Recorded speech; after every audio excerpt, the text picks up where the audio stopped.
Ողջույն սիրելի հայրենակիցներ, օրը Կիրակի է, ուզում եմ խոսեմ այսօր վաղը մյուս օրը Հայաստանում Երևան քաղաքում, Գյումրիում կայանալիք տարբեր միջոցառումներից։ Իսկ միջոցառման գլխավոր մասը դա Երևանում է անցնելու, խոսքը գնում է Երևանում տեղի ունեցող եվրոպական քաղաքական համաժողովի մասին։ Գիտեք, մոտ 50 երկրի պատվիրակություն է ժամանում Հայաստան, միջազգային կառույցների ներկայացուցիչներ այդ 50-ի մեջ, եւ հետո նաեւ սկսվում է Էմանուել Մակրոնի, Ֆրանսիայի նախագահ Էմանուել Մակրոնի պետական պաշտոնական այցը Հայաստանի Հանրապետություն։ Այսինքն նա գալիս է որպես մասնակից այս միջոցառման եւ հետո նաեւ պաշտոնական այցն է լինելու։ Դրան գումարած առաջին անգամ նաեւ Հայաստանում տեղի ունենալու Հայաստան Եվրոմիություն գագաթնաժողով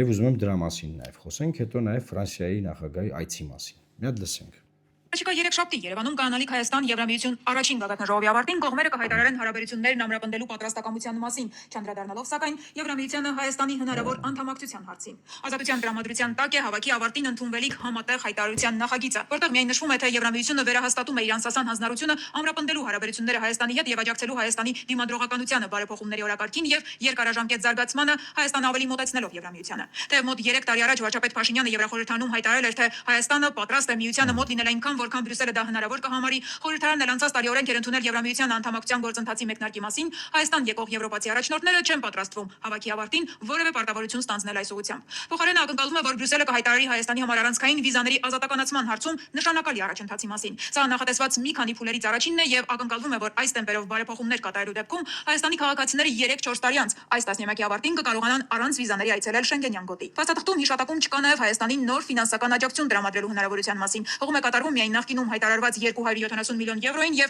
2.5 միլիարդ եվրոին, որը Երևանը կարող է ստանալ դաշինքից նախագծեր ներկայացնելով գլոբալ դարպաս ռազմավարության շրջանակներում։ Մյուս կողմից ակնկալվում է, որ Եվրամիության առաջնորդները Երևանում կդիմեն եվրոպացի գործարարներին հորդորելով ներդրումներ անել Հայաստանում։ Կոնկրետ ներդրումային նախագծերի շարքում նշվում է Սև ծովով էլեկտրաէներգիայի փոխանցման ստորջրյա մալուխի ծրագիրը, որով նախատեսվում է Հարավային Կովկասի էլեկտրացանցը կապել։ Սիրելիայնակիցներ, լսեցինք իրար հետ, ուրեմն 3 բան է տեղի ունենալու։ Եվրոպական քաղաքական համայնքի նիստը Հայաստանում, Երևան քաղաքում, Հայաստան Եվրոմիություն գագաթնաժողովը, Ուրսուլա ֆոն դեր Լեյեն, Անտոնիո Կոշտա նիստ է լինելու եւ Ֆրանսիայի նախագահի պետական պաշտոնական այցը Հայաստանի Հանրապետություն։ Հիմա այս քաղաքական համաժողովը, որ Հայաստան է բերվել, բնականաբար սա աջակցություն է իշխանությանը, սա շատ պարզ բան է։ Այսինքն Նիկոլ Փաշինյանը խնդրել է ընտրությունների քարոզարշավի մեկնարկից 3 օր առաջ Եվրոպայի իր գործընկերներին, անդամ պետությունների գալ Հայաստանում այս միջոցառումն անցկացնել, միլիոնավոր դոլարներ է ծախսվում սրա վրա մեր պետության կողմից, որ մեր ժողովուրդը նայի տեսնի, որ տեսեք ինչ լավ է ամեն ինչ բան, ինքը այդտեղ ձայն տանի։ Ես չեմ բացառում մի քանի տոկոս կարող է այդտեղ իրանից հիասթափված կամ ինչ որ ոչ ակտիվ ընտրող, որ մոտավորապես կարող է իրան ընտրել, գնա դրա խաթեր իրան ընտրի։ Մյուս միջոցառումը Հայաստան Եվրոմիություն գագաթնաժողովն է։ Հայաստան Եվրոմիություն գագաթնաժողովին դուք տեսաք, որ անդամակցության մասին խոսակցություն չկա, որովհետև դա սուտ էր, ձեզ խաբել են բոլոր քաղաքական ուժերը, ովքեր ձեզ բանը ստորագրահավաք էին անում, ասում էին անդամակցում ենք, այդ մեկ ստորագրություններով Եվրոմիություն որևէ մեկը դեռ չի միացել ստորագրահավաքով, էլի, այդպես բան չկա։ Եվրոմիությունը այս ուղությամբ, այս տարածաշրջանի ուղությամբ ընդլայնվելու պլաններ չունի։ Ով որ ասում է, ունի ձեզ խափում է։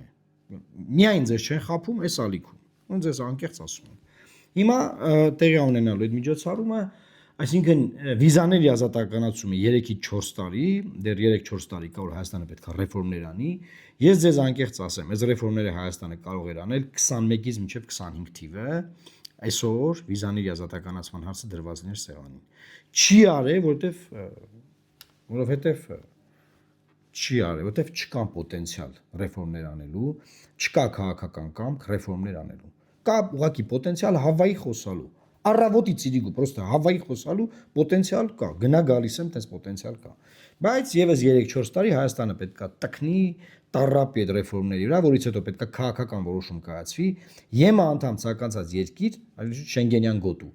մեկ երկիր կարող է վետո դնել եւ այդ հարցը չլուծվել։ Ինչու որտեւ Եվրոմիությունը,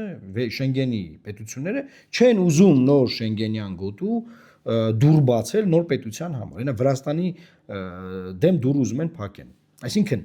դեռ 3-4 տարի մենք պետք է ռեֆորմներ անենք, որ հասնենք դրան։ Ես ձեզ վստահեցնում եմ, եթե դուք քվեարկեք մեր օգտին, պարլամենտում մենք ամեն ինչ անելու ենք, որ այդ process-ը արագ լինի։ Արագ, որտեղ էս պոտենցիալը, որը եղել է պարլամենտում, դա զրոական պոտենցիալ է։ Զրոական պոտենցիալ թալանչի գողավազակ դավաճան հողատու բանավեճի վերաբերյալ։ Այդտեղ այդ բանավեճը չի կարա, ասենք վիզայի ազատականացումը, էլի մոռացեք, վիզան որ կազատականացվի այդ բանավեճերով։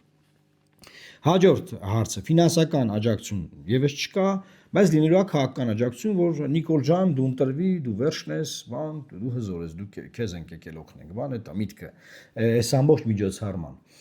Եվ մյուս բանը, որ մի քիչ ես կզգուշանայի, այս եվրոպական քաղաքական համայնքը քննարկելու է իրավիճակը Ուկրաինայում, իրավիճակը Իրանում։ Ժողովուրդ ջան, մենք բացարձակապես գործ չունենք այս հարցերում Իրանի Իսլամական Հանրապետության, մեր հարևան պետության, հենց հիմա այնտեղ գիտեք լարված վիճակ է, փակ են ծովային նավահանգիստները, այդ բեռներ տեղափոխող բան, այսինքն շատ ծանր վիճակ է։ Կիսա ճիշտ է, հրադադար է, բայց ամեն պահի կարող է վերսկսվել։ Հայաստանը պետք է ֆունդամենտալ զգուշավորություն դրսևորի այստեղ, խոսի միայն, որ մենք կողմենք, ուզում ենք, որ լինի խաղաղություն, լեզու գտնեն, եւ ես նաեւ առաջարկել եմ, որ Հայաստանն առաջարկի իր միջնորդությունը Երևանում կազմակերպել բանակցություններ Իրանի պատվիրակության եւ Միացյալ Նահանգների պատվիրակության միջեւ։ Ինչու, որովհետեւ տեսեք, Իրանի պատվիրակությունը վտանգում է Իրան վտանգությունը, երբ որ գնում հասնում է Իսլամաբադ։ Երևանը այստեղ է, կարա այստեղ անի։ Հայաստանը դրանով ցույց տա, որ ինքը ամբիցիա ունեցող երկիր է, ու իրականում ուզում է խաղաղություն այս ռեգիոնում։ Առավոտից խաղաղությունից են չէ խոսում։ Բայց այդ է պետք խոսալ։ Այնա Զելենսկին գնաց Ադրբեջանը ուզում է բան ստանձնի։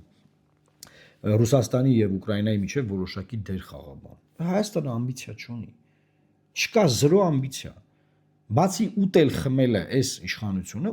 ուտել խմել, հա մեկ է փող աշխատել։ Գնա գալիս են փող են աշխատում։ Ուրիշ որևէ ամբիցիա այս մարդիկ չունեն։ Պետության վերաբերյալ մտածողություն, պետական ոչ մի բան։ Մեկ է խափեն ժողովրդին, ձեզ տանում ենք Եվրոպա, ձեզ տանում ենք չգիտեմ ուր, էսա։ Սիրելի հայրենակիցներ, մենք ձեզ ասում ենք, որ բոլոր նրանք, ովքեր ասում են, որ Հայաստանը տանելու են Եվրոպա, խափում են։ Հնարավոր չի Հայաստանը տանել Եվրոպա, բայց մենք ձեզ խոստանում ենք, որ Եվրոպան կբերենք Հայաստան։ Երբ որ մենք խոսում ենք եվրոպական մոդելի պետության մասին, դա նշանակում է եվրոպական ինստիտուտներ եւ ռեֆորմներ, այ որ այդ վիզայի ազատականացումը հիմա 1000 անգամ արած կլինենք։ Բայց գնանք առաջ։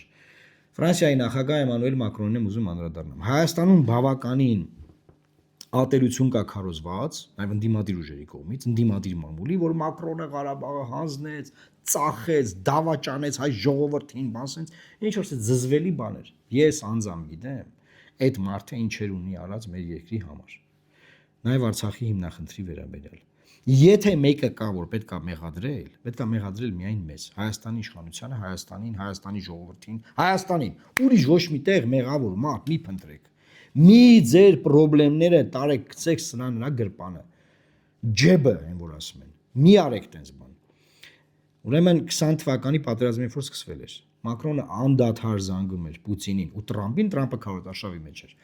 Պուտինին հիմնականում, որ պատերազմը կանգնացնենք, Ֆրանսիան ստե որևէ լծակ չուներ պատերազմ կանգնացնելու։ Ռուսները ունեին, վերջը նոյեմբերի 9-ին պատերազմը կանգնացվեց։ Մակրոնը մեծ ներդրում է ունեցել այդտեղ։ Հաջորդ բանը ասեմ։ Երբ որ էթնիկ զտումը սկսվեց Լեռնային Ղարաբաղում, Ֆրանսիան ՄԱԿ-ի անվտանգության խորհրդին իսկ հրավիրեց։ Եվ դա էլ չի կարելի ուրանալ։ Մեծ հաշվով ես որպես ներսից իմացող մարդ կարամ ասեմ, որ հայ իշխանությունը ինչ ուզել է, ֆրանսիական իշխանությունը արել է։ Ինչ ուզել են, բայց խնդրեմը ինչու՞մ է։ Մենք մի հատ նարատիվ դրել ենք Ֆրանսիայի իշխանության առաջ, ասենք այս բանն ենք ուզում արա, սկսել են իրանք զբաղվել, հաջորդ օրը Փաշինյանը ուրիշ հայտարարություն արել։ Հետո այն մյուս օրը ուրիշ հայտարարություն արել։ Այն մյուս օրը ուրիշ հայտարարություն։ Այսինքն Ֆրանսիային ասում ենք ՄԱԿ-ի ախնիստ հրավիրեմ, Փաշինյանը ասում է քաղաքացիական բնակչությունը թիրախավորված չի։ Այդ այն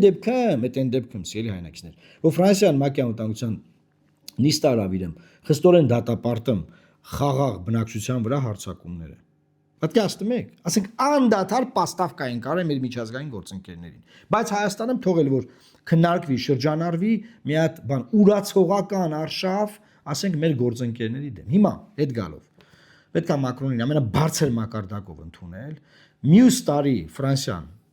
Ֆրանսիայում նոր նախագահ է ընտրվելու, այլևս Մակրոնը, Հայաստանի բարեկամ Մակրոնը չի լինելու, Ֆրանսիան լինելու է Հայաստանի բարեկամը։ Բայց նման ներգրավվածություն Հայաստանի հետ process-ներում ես չեմ կարծում, եւ ֆրանսիացի իմ գործընկերներն ասում են, որ նոր ընտրվող նախագահ, ով էլ որ ընտրվի, այլևս այդքան պրոհայկական չի լինելու, շուտ, չի լինելու էլ այդքան պրոհայկական։ Հետաբար, այս վերջին 10 տարին Մակրոնի իշխանության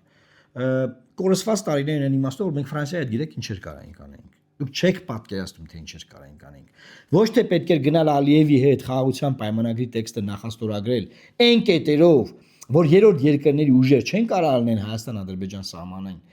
որևէ տարածքում, այլ պետք էր Ֆրանսիայից, որ զորքերը հանում էին, ասում Ֆրանսիայից, ֆրանսիական զորքերը որ հանում էին աֆրիկյան երկրներից, հետներն աշխատել, փորձել ռազմական պոտենցիալը բերել ստեղ։ Բերել ստեղ։ Այդ եվրոպական միության դիտորդները որ եկել են, չէ՞, դիտողում բանը չէ, պոտենցիալ է, ուժ է։ Դե եթե մենք ուրիշ երկրի ուժեր կարանք բերենք, հա, դե կարելի է այդ ուղղությամբ աշխատանք տանել, զենքի ուղղությամբ աշխատանք տանել։ Բացի լոլոները, բացի ստից պիարները, անկեղծ եմ ձեզ ասում,